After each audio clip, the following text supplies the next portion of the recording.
allez nous laisser, on va faire une pré-réunion. Donc, bonjour à tous. Merci d'être là pour la thèse de Naveen. On va commencer par une pré-réunion du jury, donc il faudrait nous laisser dans la salle pour le jury en ligne. Donc, c'est la pré-délibération. Tu vois, ça fait un peu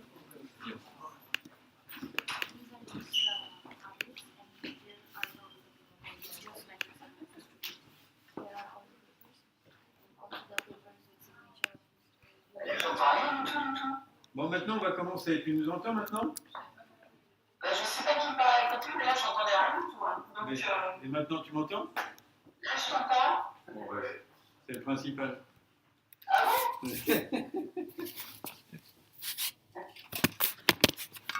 Téléphone. Je trouve le téléphone de Pierre-Yves. C'est déjà une bonne chose. Bon, alors, qui veut faire le président de vous deux? Il n'y a pas de choix. Pas moi. Et Moi non plus. il y a ça, Non, mais. Non. Oui, donc il faut que ça soit Sandrine, mais t'inquiète pas, Pierre-Yves va te faire le rapport. Et il n'a pas encore fini le rapport de la thèse il y a 15 jours. Donc, non, c'était il y a une semaine, je l'ai envoyé. Donc, vous nous voyez? Vous nous voyez?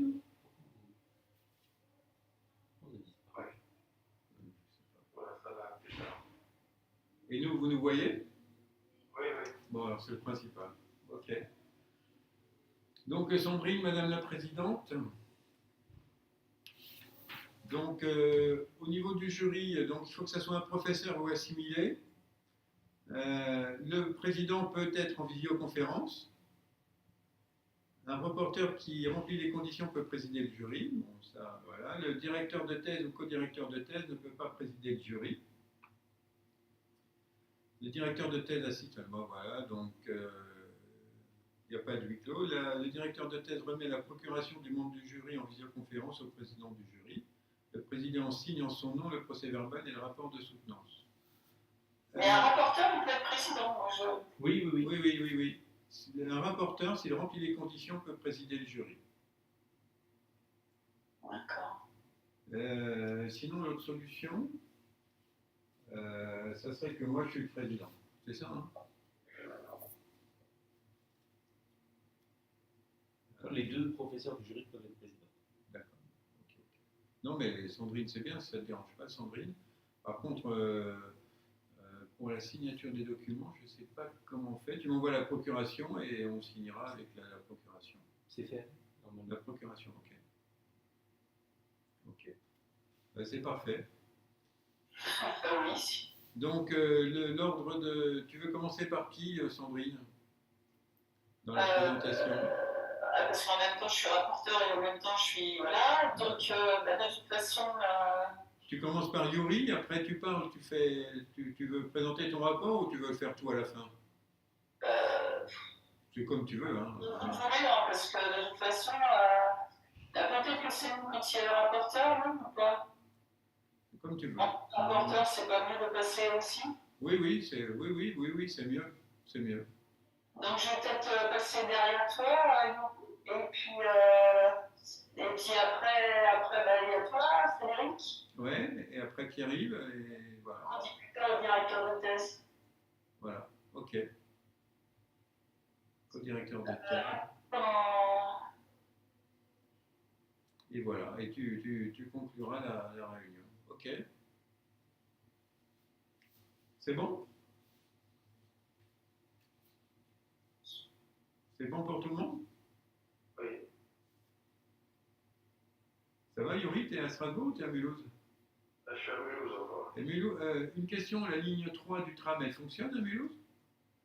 Là, j'avais la voiture, alors j'ai pas trop vu. D'accord. Parce que je vais chercher mes filles demain matin à Mulhouse et je leur ai donné rendez-vous à la gare de Lutterbach, donc on gagne un peu de temps. Ça va. Bah, elles prennent le tram, c'est au bout. Non? C'est une grande agglomération maintenant, Mulhouse. Oui, bon. C'est un peu loin de la gare quand même.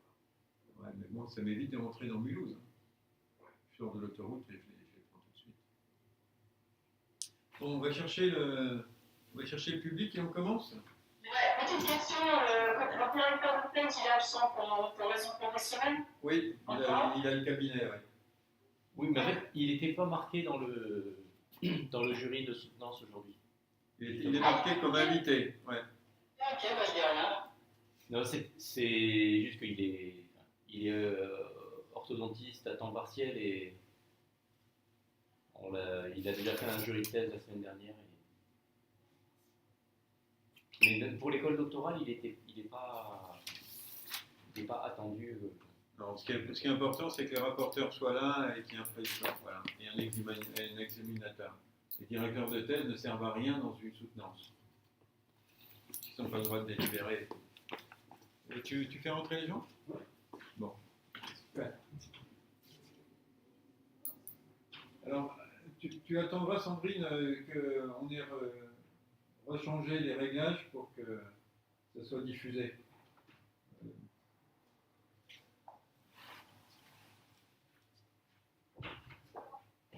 Français, et je fais une mix d'anglais, je suppose, parce que je crois qu'elle comprend un petit peu le français.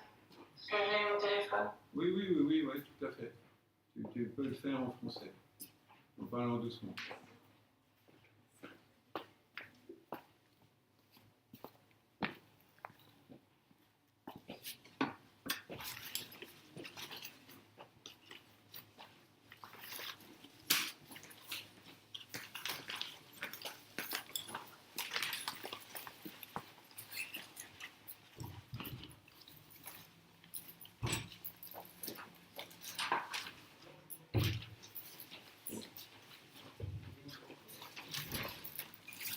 Naveen? Okay. So, Sandrine, she's the president. So, we will have to share the seat. So, it's better know if you want to know your mic and loudspeaker. Yeah.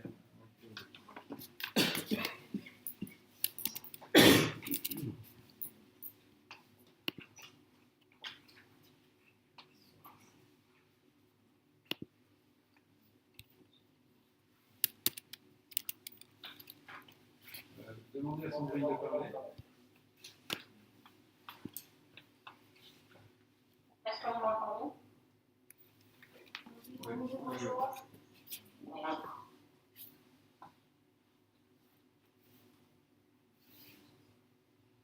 Un petit peu plus pour voir si ça va résonner ou pas pendant votre présentation.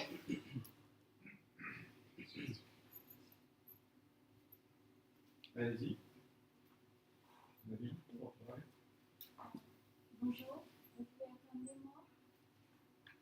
Hello? Et on les entend pas. Allez-y, ouvrez votre haut-parleur. Non, vous restez ouvert. Vous ouvrez votre haut-parleur aussi. Voilà.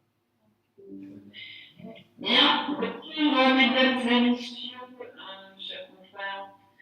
Donc nous sommes ici pour écouter Madame Naveen Fatima dans le but de l'obtention de son diplôme de docteur de l'Université de Montpellier sur un sujet portant sur polysilicon for bone and dental applications, tissue engineering and mineralization processes. Vous avez à peu près 40 minutes de présentation orale, qui sera suivie évidemment par un certain nombre de questions ou suggestions, propositions. Et puis ensuite, le jury délibérera et puis voilà. Je demanderai par contre à l'assistance, je ne sais pas si ça a été précisé, de couper le téléphone pour éviter justement de gêner notre impétrante. Donc, vous pouvez commencer. Merci. Fermez la lumière.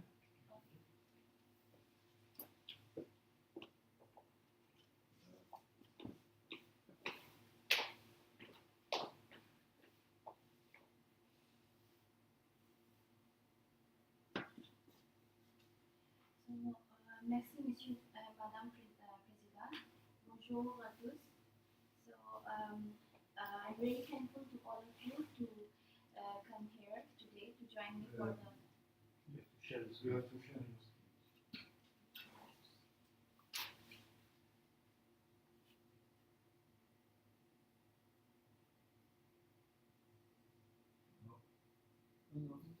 share the screen so Ah. like this I don't have to switch everything. Yeah, but they will see the vignette and things like that. It's not. Okay. No, no, go ahead. Yes.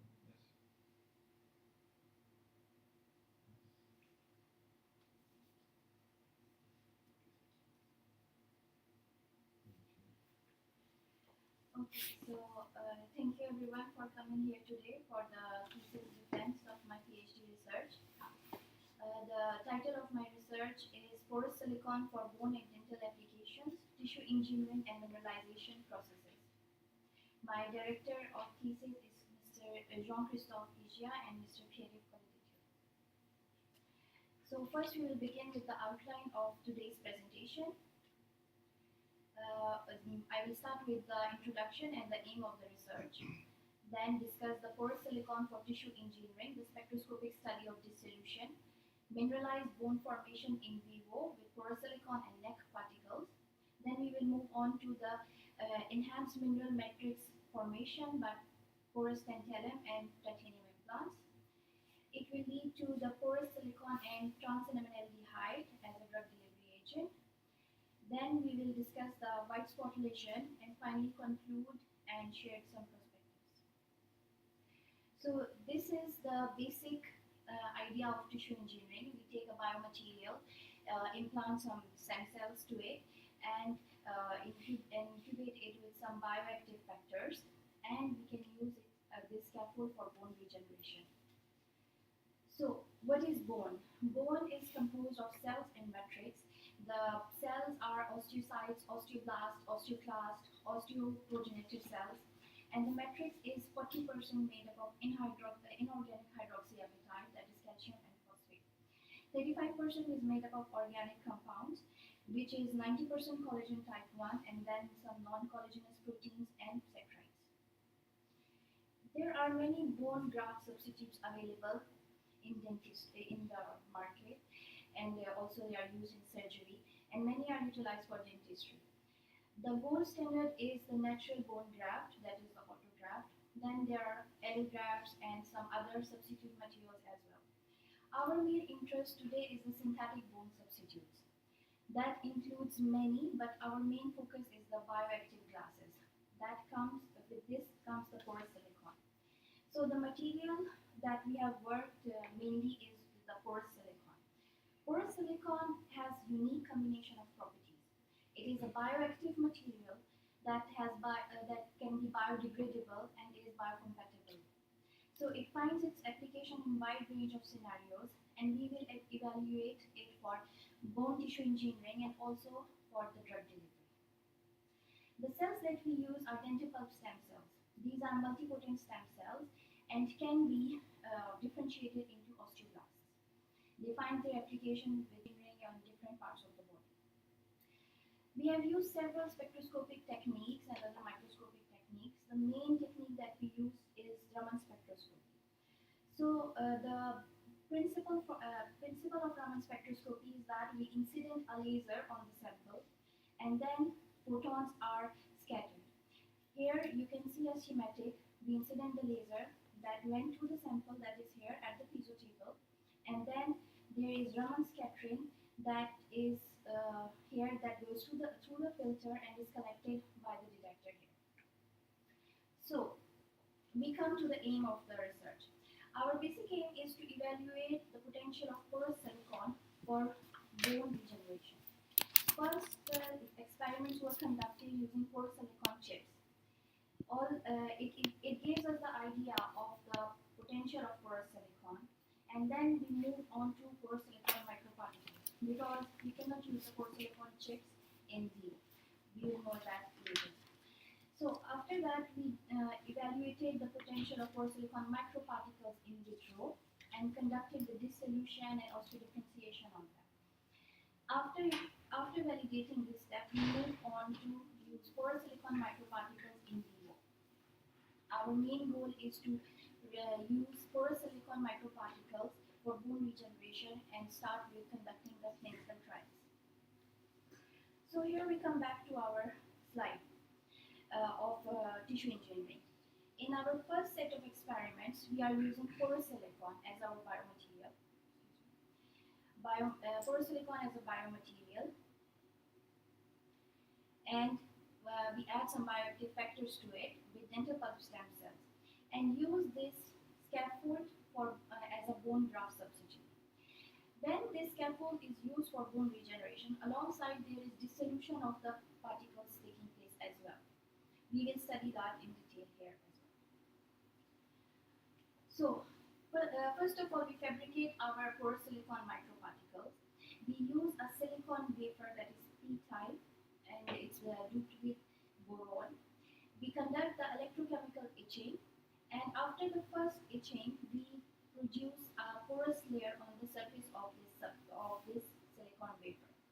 At this stage, we can use our sample. Excuse me, I would just stop.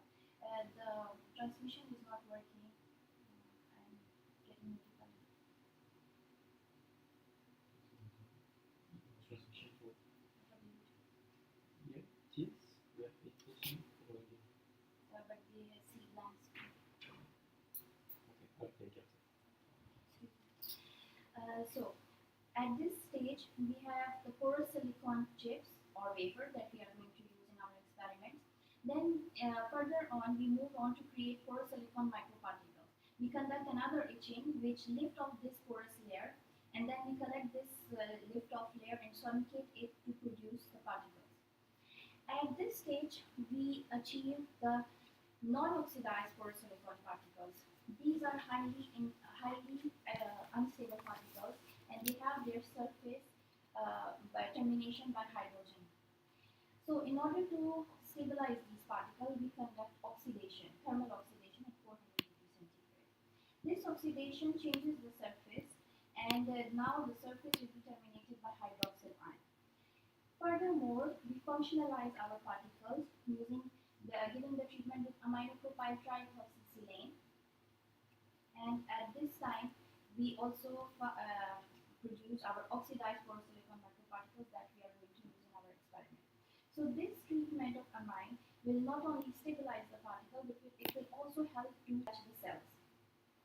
The particles that we produce have the average particle size of 160 micron. Their average pore diameter is 30 nanometer, and their average thickness is 15 micron.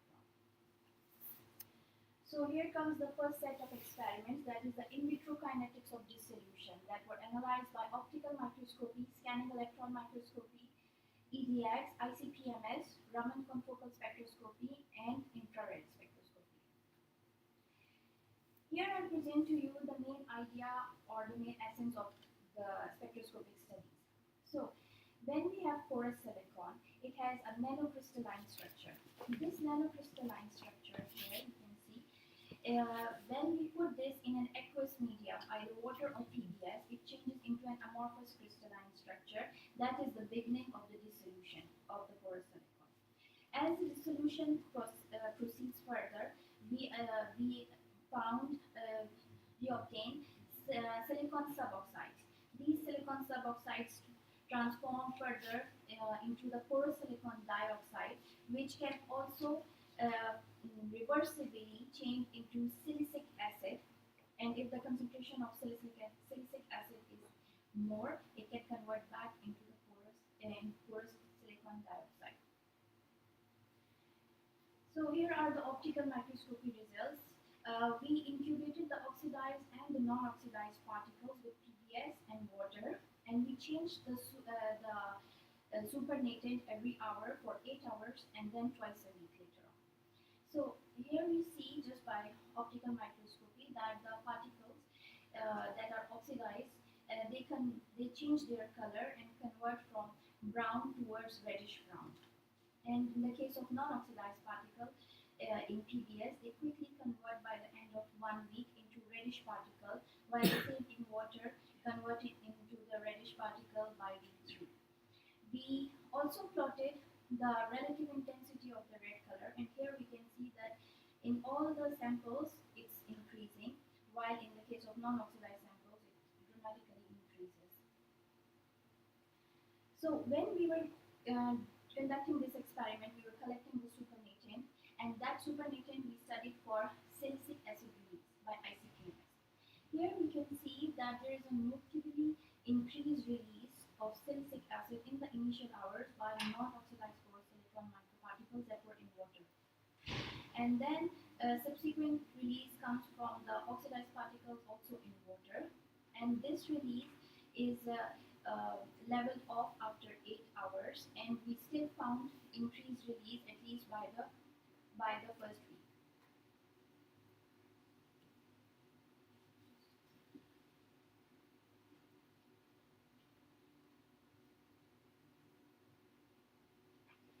So then we studied the Raman spectroscopy of dissolution. Here I would remind to you that we are not using porosilicon microparticles, but we move on back to the porosilicon chips because it was a better signal that we achieved with the porosilicon chips. In the case of oxidized particles, either in PBS or water, we see the Raman shift that starts from 515 peak of silicon-silicon bonding, and by the end of 1 week, it reaches to 525 wavelength. And then we have the similar change in the non-oxidized particles, but it is at a much faster rate, and almost around 24 hours we see this shift. In order to find the maximum shift, we move on to plot the ratio of the crystalline silicon-silicon bond over the amorphous silicon-silicon bond. I would remind here that the amorphous silicon-silicon bond is coming from the porous layer, and the crystalline silicon-silicon bond signals are coming from the base substrate. So here we see that in the beginning the values are lower, and at 7 hours they increases, and after 24 hours they continue to increase. Later, after 72 hours, there is a dramatic increase. That means that after 72 hours there is a dramatic dissolution of the top porous layer. We move back with the particles, and here we analyze the porosilicon microparticles after 4 weeks in PBS and 4 weeks in water, and 4 months in water. And you can see here that initially we had this spectra for porous silicon with the peak of porous silicon crystalline silicon-silicon bonding, and here is the shoulder that is attributed in the literature for the amorphous silicon-silicon bonding. But after 4 weeks and 4 months, we do not see these peaks, and we only can appreciate the peaks related to oxygen-silicon bonding. This means that by this time, there is a complete dissolution or complete oxidation has occurred in the silicon-silicon bonding. We moved on to study the second set of spectroscopy, that is FTIR. So here we evaluated the silicon-oxygen peak, and we can see that in the case of oxidized porous silicon, this peak reaches its peak at 7 hours, and in the case of non-oxidized particles in PBS, it reaches its peak at 4 hours. However, in the case of non-oxidized particles in water, there is a plateau that is achieved in this experiment. Then we moved on to analyze the amine peak of that is attributed by the surface treatment of the porosilicon microparticles. Here we can see that almost after 24 hours, there is complete dissolution of this peak, completely disappearing. That shows that the top layer is almost completely dissolved by 24 hours. Now, after the spectroscopic study, we will move on to the second set of experiments where we incubated the dental pulp stem cells with the porous silicon. We analyzed these results by scanning electron microscopy, fluorescence microscopy, and histology. So here we can see the simple cell adhesion to them. So here there are many cells attached to one particle, and here also we see a cell attached. These are the results after 24 hours. However, we conducted another experiment where we analyzed before 24 hours, and we see that the cell is very well spread on the substrate. We also conducted the fluorescence microscopy. Here you can see that there is a control, and the control was glass. The experiment was conducted on the glass slide here, and the cells are very well spread. And here, if we focus on the porosilicon microparticles, we found them a little bit from this. Furthermore, we conducted the osteodifferentiation of the particles or the cells on the particles. Here are the results of backscattered electron imaging. We could appreciate the bony nodules, and here we colored it just to illustrate it better. So the blue coloration are the bony nodules. Here are the percentages of calcium by weight of the same, and we could appreciate that there is calcium and phosphorus percentage on these bony nodules present on the cells. Now move on to the histology. Here we conducted the simple eliciting red assay, and you can see that in the test sample, we could clearly appreciate the red precipitation due to calcium deposition, and the control has no red color. We also further conducted histology, and here is a section that was cut after embedding in the resin, and we can appreciate the micro calcification over the shadow of the dissolving particle. Now, after validating this first part of cells in vitro with the oxidized particles, we moved on to the in vivo experiment. So here are the results of the in vivo bone formation with porous silicon microparticles that are assessed by micro-CT histology and backscattered electron imaging and ground focus spectroscopy. Okay, so we used a rat tail model, and we utilized 4 vertebrae of it. In each vertebra, we drilled a critical size defect, and each vertebra was filled with separate samples. So the first vertebra was left blank, second one was filled with oxidized porcelain microparticles, third with the non-oxidized particles, and the last one with the non-crystalline silicon powder. So here we can see the basic aim of this experiment is to see the dissolution of the particles. Here we can see the oxidized particles are dissolving, and with that we could also appreciate some islands of bone formation in blue color here. So here in micro-CT we could see the bony trabeculi growing in the area where we drilled the critical size defect. I remind to you these are the results after 60 days. So in the case of non-oxidized particles, we see that there is histological effect, and in the micro-CT we do not appreciate much bone regeneration. The non-crystalline particles stay as they are, nothing changes in them. So we calculated the bone mineral density of these bony defects, and we could appreciate significant difference between the bone regenerated by non-oxidized porous silicon and the oxidized porous silicon. This gives us an idea. This gives us the clues towards the increased potential of porous silicon for bone tissue engineering. After that, we also conducted the backscattered electron imaging on the histology segment, and here you can see that there is a bony trabeculi going into the defect area, and if we analyze the calcium and phosphorus percentage by weight of